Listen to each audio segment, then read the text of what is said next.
Landmark, and Garrett Langdon and I are doing our video on the 2003 earthquake in Iran.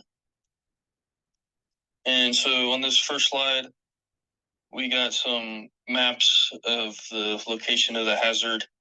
And this happened on December 26, 2003.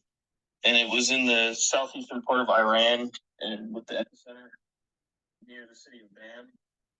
And Iran is sitting, on the second picture, you can see the map of the plates where Iran is sitting on top of. There are multiple converging plates, including the Arabian plate, the Eurasian plate, and the Indian plate. And then on the next slide, you can see how destructive this large earthquake was, killing over 34,000 people and injuring more than 200,000. And this city is known for its mud and brick architecture, which is really brittle.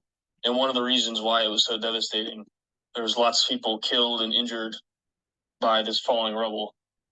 And it turned into a humanitarian crisis, and where they needed lots of emergency medical.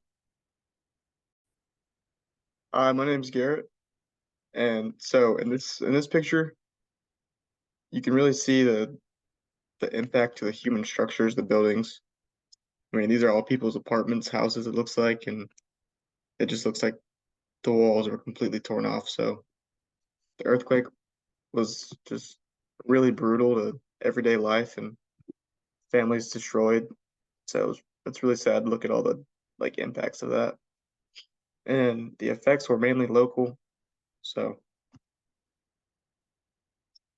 the environmental impacts were limited compared to volcanic eruptions, because once the earthquake happens, it's over, and so there's that. And then this is kind of like our fun fact slide. You can look that we put the Richter scale.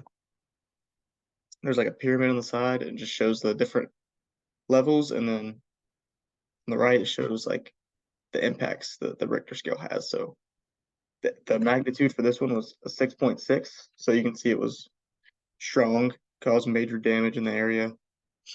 And some other fun facts that we looked at shows how communities in earthquake-prone areas need to be prepared for something like this to happen. So just be ready, and for if there's a disaster, need to prepare like the building structures to be more able to sustain earthquakes as big as it is, especially with the location of Iran and the 3 faults right there. So it's something they need to look into to try to make these buildings more susceptible for something like that in the future. And then this is our sources slide. Thank you.